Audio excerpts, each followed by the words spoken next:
নমস্কাৰ লুজাৰ চেনেলে পুনৰবাৰ তোমালোকৰ কাৰণে অন্য এটা ভিডিঅ' লৈ আহিছে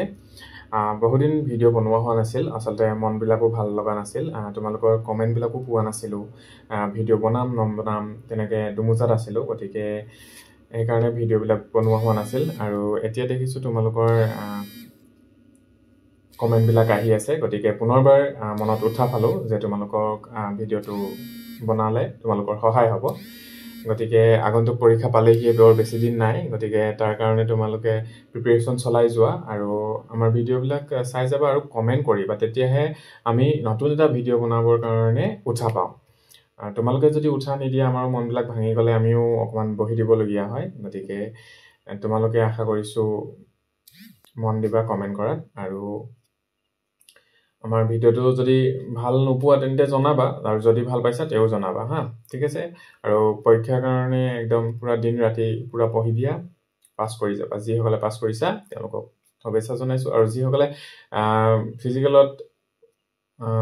মানে কাট অফটো পাবলৈ সক্ষম হোৱা নাই তেওঁলোকে মন ভাঙি নিদিবা ৰিষ্টাৰ্ট কৰা আকৌ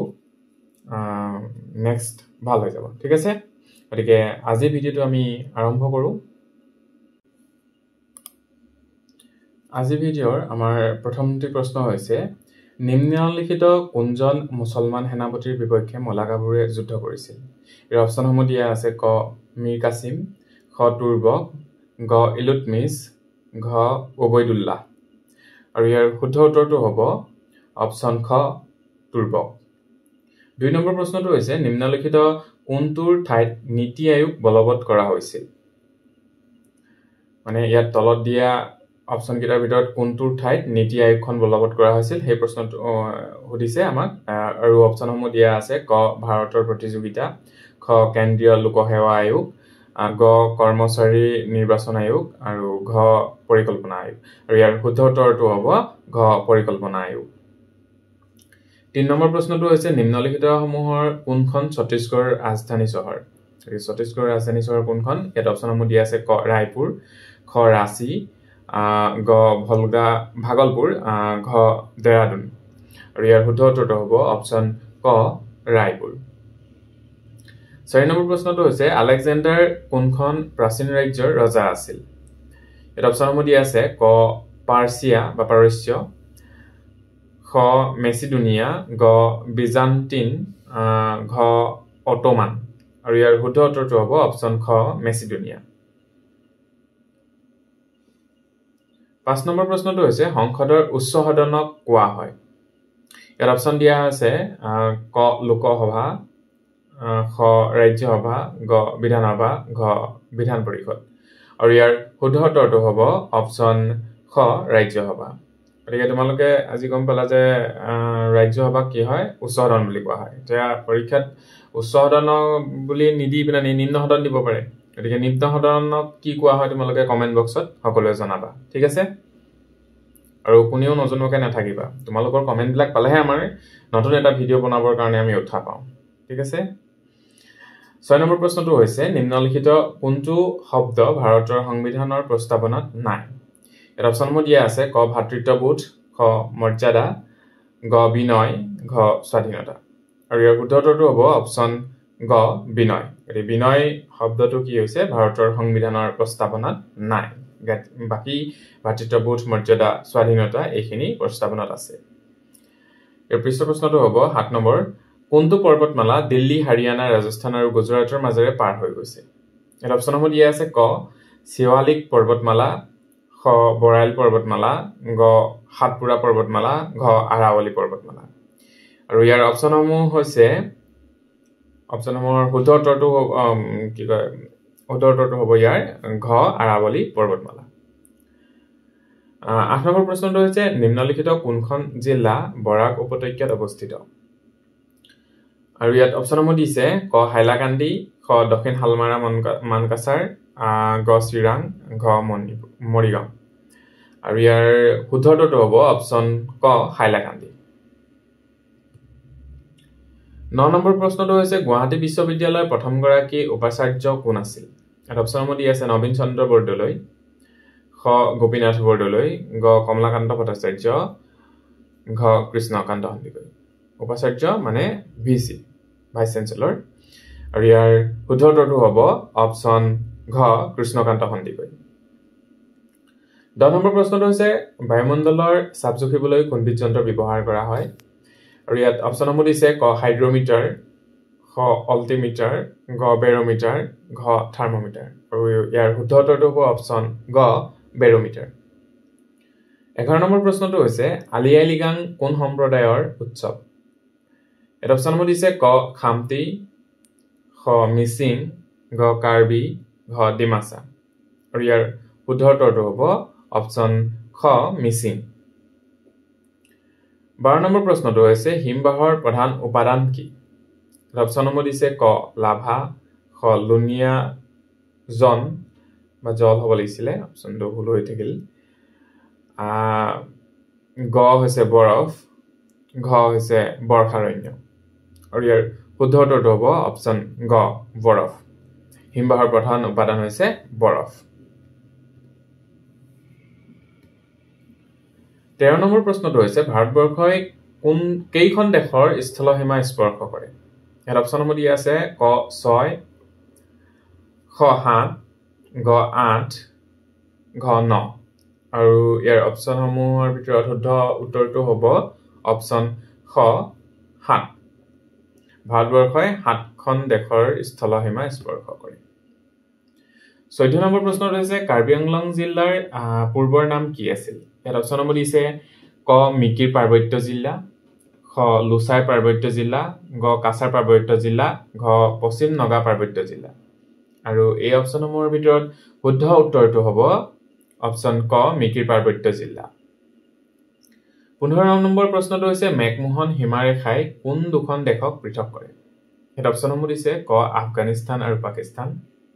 খ ম্যানমাৰ আৰু বাংলাদেশ গ ভাৰত আৰু চীন ঘ ভিয়েটনাম আৰু এই অপচনসমূহৰ ভিতৰত শুদ্ধ উত্তৰটো হ'ব অপচন গ ভাৰত আৰু চীন 16 নম্বৰ প্ৰশ্নটো হৈছে কথাকলি কোনখন ৰাজ্যৰ এক নৃত্যশৈলী ইয়াত অপচনসমূহ দিছে ক গুজৰাট খ পশ্চিম বংগ গ কেৰালা ঘ হিমাচল প্ৰদেশ আৰু এই অপচনসমূহৰ ভিতৰত শুদ্ধ উত্তৰটো হ'ব অপচন গ কেৰালা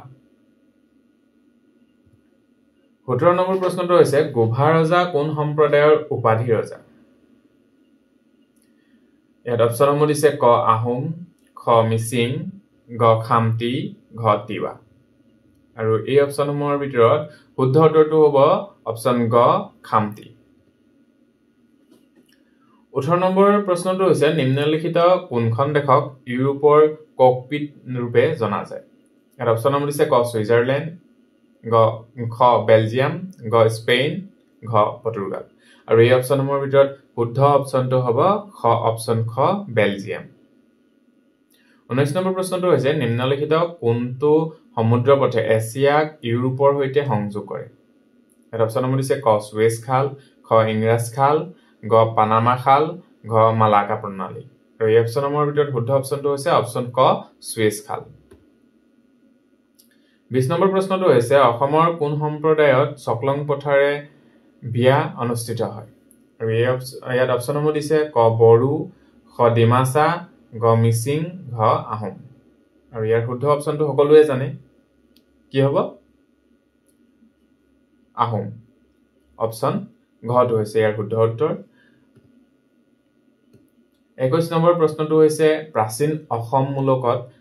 কোন বংশই সৰ্বাধিক কাল শাসন কৰিছিল ইয়াত অপচনসমূহ দিছে ক আহোম খ বৰ্মন গ কোচ ঘ চুতীয়া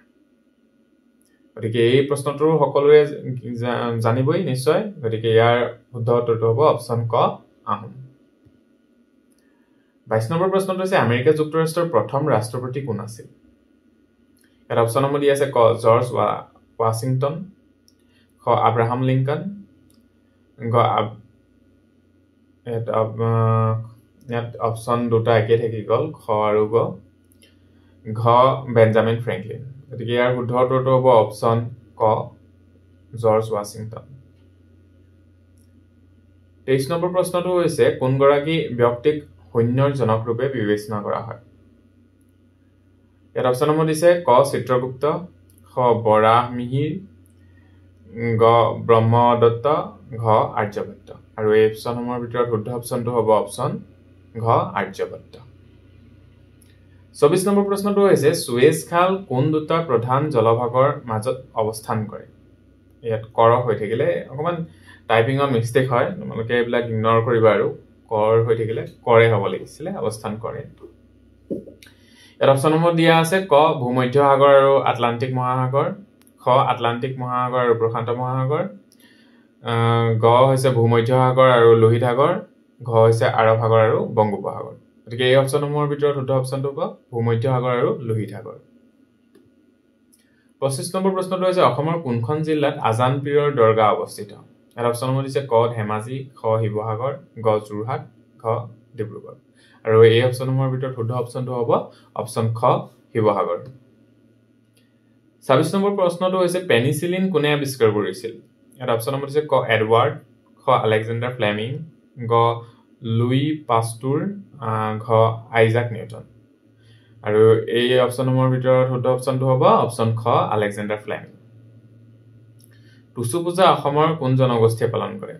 ইয়াত অপশ্যনসমূহ দিয়া আছে ক টাই আহোম, খ সোণোৱাল কছাৰী, গ চাহ জনগোষ্ঠী, ঘ কাৰ্বি। আৰু এই অপশ্যনসমূহৰ ভিতৰত শুদ্ধ অপশ্যনটো হ'ব অপশ্যন গ চাহ জনগোষ্ঠী। চাহ জনগোষ্ঠীয়ে টুচু পূজা পালন কৰে। লিওনাৰ্ডো দা ভিঞ্চি কোনখন দেশৰ আছিল? ইয়াত অপশ্যনসমূহ দিয়া আছে ক ফ্ৰান্স, খ জাৰ্মানী, গ ইংলেণ্ড, ঘ ইটালী। আৰু এই অপশ্যনসমূহৰ ভিতৰত শুদ্ধ অপশ্যনটো হ'ব অপশ্যন ঘ ইটালী। 29 নম্বৰ প্ৰশ্নটো হৈছে কোনগৰাকী ব্যক্তিক ভাৰতৰ লৌহ মানৱ বুলি জনা যায়? ইয়াত অপশ্যনসমূহ দিয়া আছে ক মহাত্মা গান্ধী, খ চৰ্দাৰ বল্লভ ভাই পেটেল, গ ঈশ্বৰচন্দ্ৰ বিদ্যাসাগৰ, ঘ ৰাধা গোবিন্দ বৰুৱা। আৰু এই প্ৰশ্নটোৰ উত্তৰ সকলোৱে জানে, গতিকে এই প্ৰশ্নটোৰ উত্তৰ কি হ'ব অপশ্যন খ চৰ্দাৰ বল্লভ ভাই পেটেল। গুলট্ৰম কোনখন দেশৰ মুদ্ৰাৰ নাম? ইয়াত অপশ্যনসমূহ দি আছে ক ম্যানমাৰ, খ ইণ্ডোনেছিয়া, গ ভূটান, ঘ ভিয়েটনাম। আৰু এই অপশ্যনসমূহৰ ভিতৰত শুদ্ধ অপশ্যনটো হ'ব অপশ্যন গ ভূটান। সুগন্ধি পখিলা নামৰ কবিতা সংকলনখনৰ ৰচয়িতা হৈছে? ইয়াত অপশ্যনসমূহ দিছে ক নৱকান্ত বৰুৱা, খ হীৰেণ ভট্টাচাৰ্য, ঘ নিৰ্মল প্ৰভা বৰদলৈ, ঘ নলিনীধৰ ভট্টাচাৰ্য। গতিকে ইয়াৰ শুদ্ধ উত্তৰ কি হ'ব তোমালোকে পটাপট কমেণ্ট বক্সত লিখি দিয়া। কি হ'ব নৱকান্ত বৰুৱা নে হীৰেণ ভট্টাচাৰ্য নে নিৰ্মল প্ৰভা বৰদলৈ নে নলিনীধৰ ভট্টাচাৰ্য? আৰু ইয়াৰ শুদ্ধ উত্তৰটো হ'ব অপশ্যন খ হীৰেণ ভট্টাচাৰ্য। 32 নম্বৰ প্ৰশ্নটো হৈছে নিম্নলিখিত কোনখন বোলছবি ভৱেন্দ্ৰনাথ শইকীয়াদেৱে নিৰ্মাণ কৰা নাছিল? অপশ্যনসমূহ দি আছে ক কৃষ্ণচূড়া, খ অগ্নিস্নান, গ কোলাহল, ঘ সন্ধ্যা ৰাগ। এই অপশ্যনটো সন্ধ্যা ৰাগটো আমাৰ অকণমান টাইপিং মিষ্টেক হ'ল থাকিল, গতিকে এইটো ইগনৰ কৰিবা। ইয়াত দিছে কি নিৰ্মাণ কৰা নাছিল, গতিকে প্ৰশ্নটো ভালকে পঢ়িবা আৰু মন দি চাবা হা। ইয়াত নিৰ্মাণ কৰা বুলি কোৱা নাই, নিৰ্মাণ কৰা নাছিল কৈছে, গতিকে ইয়াত কোনখন কৰা নাছিল? অপশ্যন হ'ব ইয়াৰ কটো শুদ্ধ কৃষ্ণচূড়া। গতিকে আজিৰ ভিডিঅ'টো আমি 32টা প্ৰশ্ন লৈ আহিছোঁ। আশা কৰিছোঁ তোমালোকে এই ভিডিঅ'টোৰ পৰা উপকৃত হ'বা আৰু এই ভিডিঅ'টো ভালদৰে মনত ৰাখিবলৈ যিবিলাক প্ৰশ্ন আমি লৈ আহিছোঁ তোমালোকৰ কাৰণে মনত ৰাখিবলৈ চেষ্টা কৰিবা। আগন্তুক পৰীক্ষাত তোমালোকৰ সহায় হ'ব আৰু ভালদৰে পঢ়া শুনা কৰা। তোমালোকৰ লিখিত পৰীক্ষাৰ কাৰণে শুভেচ্ছা থাকিল। Thank U.